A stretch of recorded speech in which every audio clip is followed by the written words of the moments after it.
Only 3 matches for Saturday night main event. Why can I not say the word Saturday? Saturday.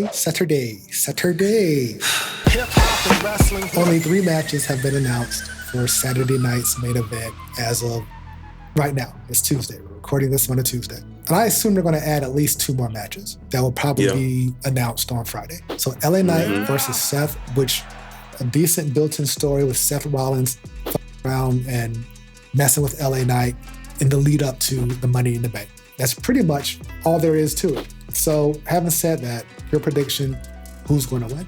Seth. Yeah, he got that backup, man. It's definitely going to be shenanigans. I would love for LA to win. It would be a good thing for LA to win because, you know, Seth got enough heat right now having that briefcase.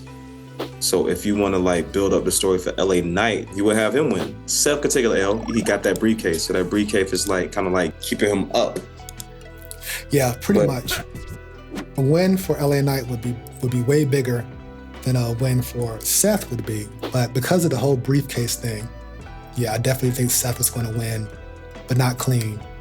LA Knight's going to come close. He's going to hit that BFT on him, but he's not going to get the win. Either Seth is going to hit the ropes, a referee's going to get knocked out, but I think that LA Knight will get tsunami and speared on Saturday night. But Seth does get the win, and I think this match is probably going to be excellent. It is. It's going to be fun. And then we got Randy Orton versus Drew McIntyre. Not much story to this one. Drew McIntyre just came back on this bull talking trash. Randy Orton hit Drew McIntyre with an RKO, and here we are. Not much promo build-up, not much talk. Maybe they'll say something on Friday, but for the most part, we got the OG Randy Orton. We got Drew McIntyre, who had an incredible 2024 and 2025. Yeah. So, who are you picking to win? Randy. Drew got him last time. I don't think he's going to lose twice. I think even Randy might do some wild shit, man, like if you have to win. Depending on what they're trying to do with Randy, if they're trying to get him back into a title mix or a potential heel run. It doesn't seem like that's going to happen, but possibly a loss to Drew could be what starts the spiral into madness. I would think from a rehab perspective, to bounce back from that King of the Ring loss, Randy would get the victory. But let's also factor in that last time we saw Drew McIntyre before he got RKO'd on SmackDown, he got concertoed and taken out by Damian Priest.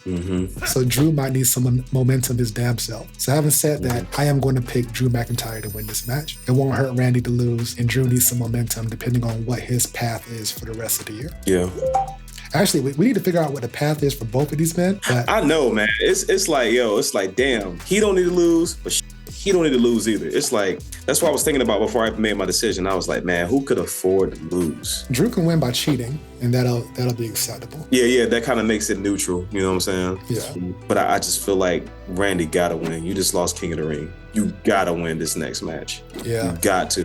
You're picking Randy to beat Drew. I'm picking Drew to beat Randy. I think the match is going to be excellent. They're going to tell a great story. 2 hours. They can add 2 more matches because they're going to have like an hour of video packages any damn way. But they could really stretch this match out and tell a good story. The Goldberg match probably like 5 minutes. That Goldberg match is going to be definitely less than 10. Yeah. So let's talk about that one next because this match is happening. It has to happen. And if the crowd of this past Monday Night Raw, which was in Providence, Rhode Island, if that crowd heat is any indication, then Atlanta should be pretty lit for Goldberg. They should probably do this match first. I don't know. I think they're still gonna make it a main event. I'm sure there's kind of like some kind of like contractual stuff going on, you know. I'm pretty sure he's getting a wheelbarrow of money for this match. Oh, hell yeah. You know what I mean? For sure. Over or under 5 minutes. Bell to bell, not counting entrances. What are you picking? I'll say 5. 5. If it goes longer than that, I will be very surprised. And I will stand up and clap for him. I mean, he's notorious for like having short matches, even when he was in his prime.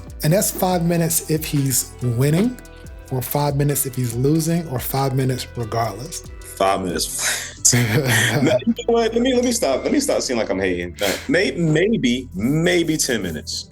Maybe 10 minutes total, bell to bell. All right. Minus the entrances. Ding, ding, ding, ring the bell, get to the shits. Because this can go a bunch of ways. It can start off explosive. You remember when Goldberg beat Brock Lesnar in a minute at that Survivor Series. Yeah. They shouldn't do that here. That will completely bury Gunther. Man, they cannot do that. And I don't predict Goldberg to win. He's going to hit that spear. Might get him up in a jackhammer, but he's not going to win the match. Say 10 minutes. 10 minutes. 10 minutes total. I'm kind of with you there. I'm going to say that this match, bell to bell, will end around 7 minutes and 30 seconds. We'll just have to pay attention to what time this match comes on. If it's the main event and they start entrances at 9:40, then that's going to be an indicator that we got some shenanigans. So how about how about a much more fun prediction? What type of shenanigans should we expect out of this match? Is Seth and the Goons going to pop up and pull up on Goldberg or Gunther? I'll say if they do the shenanigans, that's going to be the only thing that stretches out. I'm not trying to have United Champions ref bump with a 7 to 10 minute shenanigan session. Me neither. In his case, man, it's like, all right, I got this chicken. I didn't have a lot of seasoning, but I do got some hot sauce. Look, splash the hot sauce all over it, man. Just eat it, man. Make it edible, man. And I think the shenanigans is that it's like, yo, let's have something happen to make it entertaining. But look, I will give hats off. I will clap. If it turns out to be a good match, I'm like, you know what, cool. You know what I'm saying? Because when somebody consistently shows you as a performer, like they kind of like, you gonna believe them. Like if you're older now, we gonna expect the same thing because you're older. I mean, for me, it's not even that he's 58 years old. That doesn't bother me because as I've gotten older, I've realized that if you take care of yourself and you know how to tell a story in the ring, like I think if Triple H didn't have his heart condition, he'd probably still be wrestling now every now and then. Oh, hell yeah. You know what I mean?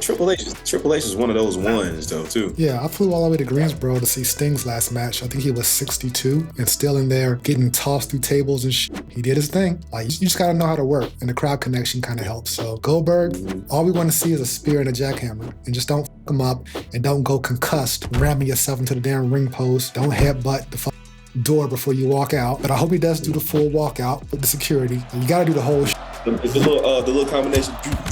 The whole shit. You gotta do the kick. You can't fall when you do the kick. But I guess if this is your retirement match, a clean loss probably isn't in the books. It probably has to be some shenanigans. Now that I think about it, that would make sense with the shenanigans because remember I was telling you that Braun idolizes Goldberg. That's why he got that damn tattoo, that barbed wire tattoo. Hey, now that'd be big for Braun. If Braun was to come out there and spear Goldberg, or either he gets speared, because Goldberg said, "Let me show you how it's really done," and then that causes him to lose. He gets distracted, and then Gunther put him in a sloppy powerbomb. He take advantage of it. Hopefully, we'll get the combo. Hopefully, we'll get that whole Gunther arsenal on him. Get a clean victory for Gunther for him to look strong as he chases down CM Punk to get his revenge. Or we might have a new world champion. We will find out in just a few days for Saturday night's main event. Right now, you're checking out VSOP. Hip hop and wrestling.